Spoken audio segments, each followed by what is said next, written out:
Good morning. Making my way back to the Proverbs. I know people always log in and I never know if they catch the beginning of these things, but I will say apologies for not making it yesterday. But an opportunity for a word of wisdom. I just was really tired. And so I slept in yesterday and just got a late start to all the stuff I had going on.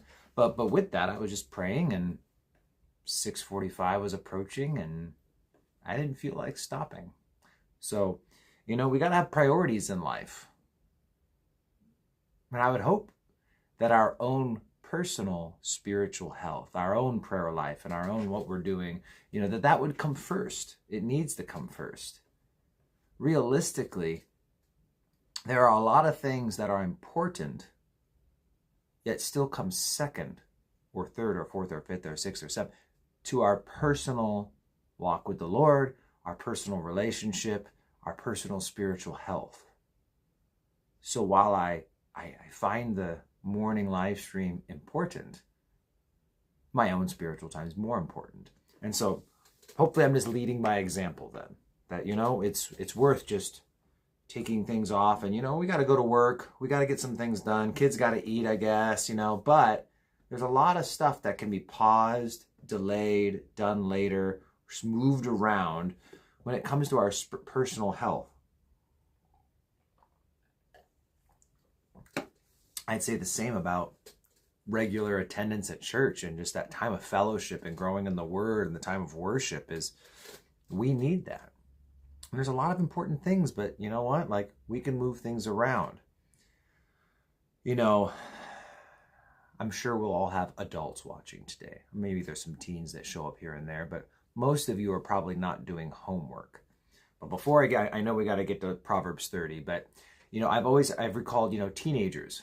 Well, I can't come to church or I can't come to Bible study because I've got homework. Well, I've got a big paper due tomorrow. And that's something I remind people is that, this big paper due tomorrow, and this is as a teacher. I was a high school teacher, right? So, I've made this point before. It's like that big paper due tomorrow, when was it assigned? Now, if you choose to go to the fair on Saturday and you choose to go to a friend's on Sunday afternoon and then you choose to play video games on Monday and now on Tuesday you can't go to Bible study because you've got a paper due Wednesday, well, once again, things in our lives are worth moving around once we truly know and believe what our priorities are. So what are your priorities? And if they are your priorities, if they really are your priorities, then live in such a way that it's obvious to everyone around you what your priorities are. And I'll even give you this. You can copy this. You can rip it off. You can steal it from me and use it on your own. You have my permission. You ready? Try this. Sorry, I can't. I have church. I came up with that myself. And you can be free to use it. So, anyway, messing around a bit. But here we go. We are where we at? Oh, yeah, we made it to verse 19 the other day. And so verse 20, there is the way of an adulterous woman. She eats and wipes her mouth and says, I have done no wickedness. Ooh. Yet another pretty graphic illustration here. And of course, they're using kind of I don't know if it's a euphemism or whatnot, but she eats and wipes her mouth. The idea is that she does what she was just doing and kind of cleans up afterwards, but then acts like there was nothing wrong with what was just done. Obviously, there's nothing wrong with the eating, but that's just used as an illustration. It's an adulterous woman. I've done no wickedness. And, today, there's a lot of sexual immorality in our nation. And that's the very thing that people are saying. We've done nothing wrong. And that's not true. They have. On Tuesday night, again with the youth, we were starting 1 Timothy and we were looking at, just defining words so that everyone in the room was on the same page and trying to keep it, as PG-13 as possible since they're 13-year-olds. But, fornication. And we talked about, I go around the room, who's got different translations? One kid had whoremongering. It's like, well, okay, that works. The only problem with whoremongering is just that it's almost too specific. It might even make you narrow the view of the word. And other kids with Bibles had just sexual morality. And we talked about, well, yeah, that's fornication is sexual morality. Those are synonymous terms. And so it's this idea that, well, I've done no wrong. And so here again, Proverbs 30 verse 20, the adulterous woman, I've done nothing wrong. Well, a lot of people these days are trying to justify sexual morality. And they want to take things that are immoral and find some way to make it okay. There's no way to justify pornography. There's no way to justify living together when you aren't married. There's no way to call someone your wife if you've never had a wedding. Same goes for husband, right? People will say, well, this is my wife. And it's like, you guys have never been married. No, that's not the way it works. You can try and justify all these different things, but at the end of the day, this is what we're doing. There is a way. And that's what's being described here, the way, this attitude, this of an adulterous woman who does her deeds and, eats and wipes her mouth, kind of, okay. And then, well, I've done no wickedness. And well, that's the reality of it, is that no, sexual morality is wickedness, and there's no way around it. In fact, it's very helpful if we just take it all the way back to the words of Jesus in Matthew 5, right, 27 and 8. You've heard it's been said to those of old, you shall not commit adultery. But I say unto you that anyone who looks at a woman and lusts after her in his heart, he's committed adultery in his heart. We take those words of Jesus to come up with the very simple and straightforward teaching that marriage is between one man and one woman, and truly all sexual behavior. I mean, I'm talking the biggest umbrella that I can give you, the biggest possible umbrella that I can give you. All sexual behavior outside of marriage is fornication. Not just outward behavior, but Jesus takes it to the mind. If it's even inappropriate in our heads, it's sin. And that's pretty intense, but it's also amazingly beautiful.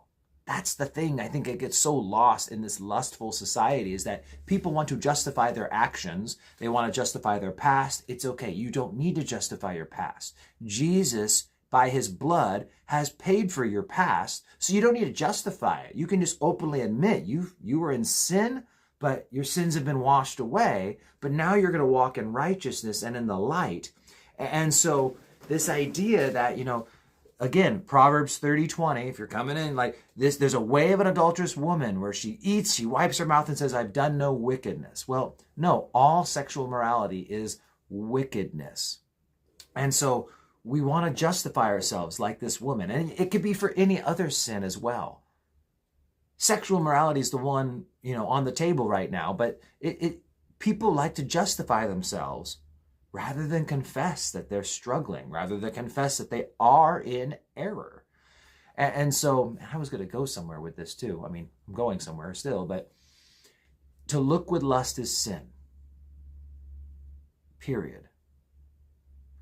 And so some of the things that are helpful for me, maybe to wrap my brain, I mentioned the beauty. I want to get back to that because, what do I mean by like all actions of a sexual nature? And I try and explain this to teenagers, right? If you can get them convinced, you're doing well. And so sometimes I think about this, is that I've explained to my oldest in-house daughter, got one out of the house, one in the house. She's 9. But I've been very, very, very, very, very, very, very, very, very clear with her, because we live in a wicked world of twisted people I'm trying to protect her from. But it's true, like we snuggle and I rub her leg. I kiss her cheek, but I explained is that, there is not a man on this planet who's allowed to touch you like that until you're married. And then there'll be one other man. I'm making it clear to her in the sense of like, I love you, I'm your dad. It's a little different with dad, but make sure you're protecting yourself. And I explained to my little daughter, if someone ever threatens you, you better threaten them back. My dad will kill you.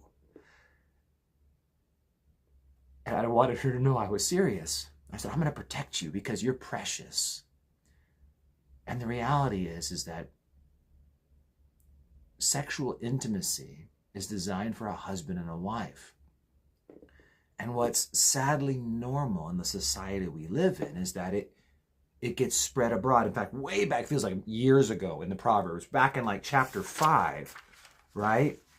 And I like the way that it's worded in a picturesque way, but back in chapter 5,